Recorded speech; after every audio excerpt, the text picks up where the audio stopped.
palace built underground and never found again, central Turkey. 1967. A construction crew is digging the foundation for a new road, routine work, a job like any other, until the drill hits something it was never supposed to find. Not rock, not soil, carved stone, perfectly shaped, part of a structure. The foreman orders everyone to stop. He has been in construction for 30 years. He has never seen anything like this.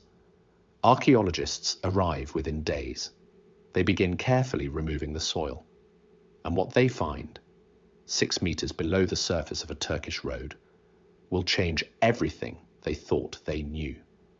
Because beneath that road, buried for over 600 years, is a palace. Not ruins, not fragments, a palace, intact, waiting, with corridors still standing, with rooms still sealed, with walls that still show traces of the hands that carved them. And what happens next is one of the most extraordinary and troubling stories in the history of archaeology. But to understand why this palace was here, why it was buried, and why what the archaeologists found inside was eventually taken from them, we have to go back, all the way back to 1341. In the mountains of central Anatolia, at the crossroads of 3 ancient empires, a ruler named Malik Ibrahim made a decision that no one around him could understand. He was not a desperate man. He was not a man running from something. He had land, he had power, he had armies, he had architects who had built structures that still stand today. He had everything a ruler of that era could possibly want. And yet, one evening, he called his most trusted architect to his private chamber. He closed the door, and he gave a single instruction: build it underground. His advisors objected immediately. His generals thought he had lost his mind. Even his own sons came to him privately to question the decision. Malik Ibrahim listened to all of them, and then he said something that a court historian recorded at the time. He said, "What is visible can be taken. What is hidden endures." No one fully understood what he meant. They would, but not until it was too late to ask him. Construction began in the spring of 1342. 20,000 workers brought from across the empire, working in shifts, day and night, for 11 years. To put that in perspective, this was not a small project concealed from the world. 20,000 people knew about it, thousands of families, hundreds of suppliers. And yet, almost nothing about it survived in the historical record, which tells you something important about how completely Malik Ibrahim controlled the information around this project. What they built was unlike anything the world had ever seen. The palace contained over 200 rooms across 4 underground levels. The first level held the administrative chambers, wide corridors, high ceilings, walls lined with carved stone. The second level held the living quarters, private rooms for the ruler and his family, and something that the travelers who visited could barely find words to describe: gardens, underground gardens, lit by a network of polished metal mirrors, carefully angled, that captured sunlight above ground and redirected it shaft by shaft down into rooms 30 meters below the surface. In 1342, engineers who have examined the concept say the precision required would be a serious challenge to replicate even today. The third level held the libraries and laboratories. One visiting diplomat, a man who had traveled across 4 empires and seen some of the greatest collections of knowledge in the ancient world, wrote in his journal that the library on the 3rd level contained more manuscripts than he had seen in his entire life combined.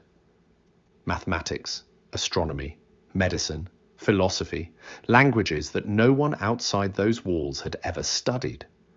And then there was the fourth level, the deepest level. No visitor was ever permitted to enter, not diplomats, not scholars, not the leading figures of neighboring kingdoms who came specifically requesting access, not even members of Malik Ibrahim's own royal family. What was down there? He never said. Not to anyone, not once. For 43 years, the palace functioned as one of the most remarkable courts in that part of the world. Scholars came from across the known world to use its libraries. Diplomats arrived after months of travel hoping for an audience. Merchants paid fortunes simply to enter its markets. And then, in a single season, in 1385, it was over. Every person left. Every manuscript was packed. Every record was removed. The entrance was sealed with stone and mortar. Soil was carefully laid over the surface, shaped and prepared to look exactly like undisturbed natural ground. Within one generation, no living person could say where the entrance was. The palace sank into silence and waited for 600 years for a construction crew to ask the wrong question in exactly the right place. The palace built underground and never found again, back to 1967. The archaeologists spent 2 full years documenting the first level alone, room by room, corridor by corridor, every carving catalogued, every measurement recorded. And the more they document, the more troubled they become. Because nothing about this structure fits the standard historical understanding of what was possible in that region at that time. The precision of the stonework, the scale of the engineering, the ventilation system, a network of shafts and chambers so precisely designed that the air on the first level is still breathable after 6 centuries underground. None of it should exist. Not here. Not at this time in history. Not built by a ruler that almost no historical record acknowledges. And then, at the end of the second year, they find the passage leading down to the second level. It is sealed. But here is what stops the entire team. It is not sealed from the outside. It is sealed from the inside. Someone descended into this palace, walked its corridors, descended past the living quarters and the gardens and the libraries, and then sealed every passage behind them, from below. The team spends months removing the seal with the kind of care you give to something irreplaceable. When they finally break through, the air that escapes is different, cooler, drier, almost completely still, as if it has been sitting undisturbed for exactly 600 years. The second level is exactly as the historical accounts described. The mirror system for the underground gardens, still partially intact. The living quarters, furniture long collapsed, but the shapes still recognizable.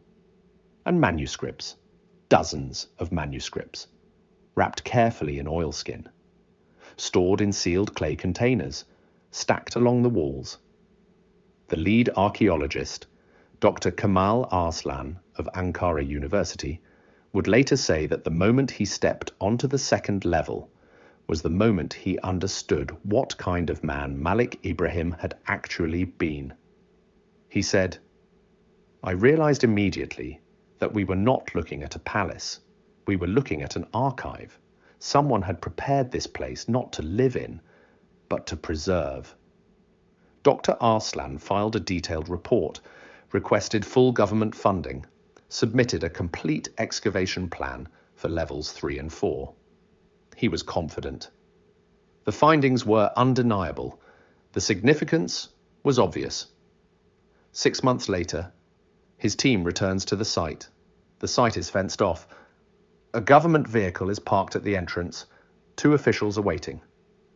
They inform Dr. Arslan, calmly, professionally, that the excavation has been transferred to a different government department. His team's access is suspended. Pending review. The review concludes 18 months later. The findings are classified. Dr. Arslan retires from the university 2 years after that. He never speaks publicly about what he found on the second level. Not in interviews, not in academic papers, not in private correspondence that has since become available. Not once. Here is what we can say, with confidence. Underground construction of remarkable sophistication existed in medieval Anatolia. This is documented in surviving structures. The deliberate concealment of important sites during periods of political upheaval, documented across multiple empires of that era. The classification of significant archaeological discoveries by governments in the 20th century, a matter of public record in several countries. The site in central Turkey remains restricted. Levels 3 and 4 have never been officially documented. And somewhere, 30 meters below a road, whatever Malik Ibrahim placed in that fourth level is still there, exactly where he left it. I want to leave you with one detail that I find impossible to stop thinking about. When Dr. Arslan examined the sealed passage, he noted something in his preliminary report that he never elaborated on. He wrote that the seal appeared to have been constructed not to prevent entry forever, but to delay it. The materials used, the method of construction, the way the seal was anchored, it was built to hold for a specific period of time, and then, according to the engineering, to become removable. Whoever sealed that passage did not expect to return, but they expected someone to arrive. Someone who would come at the right moment. Someone who would know what the manuscripts meant. Someone who would understand what was on the fourth level. Was that person supposed to be Dr. Arslan? Or is that person still waiting to be born? What do you think was on that fourth level? Leave your answer in the comments. I read every single one, and some of you know things that I do not.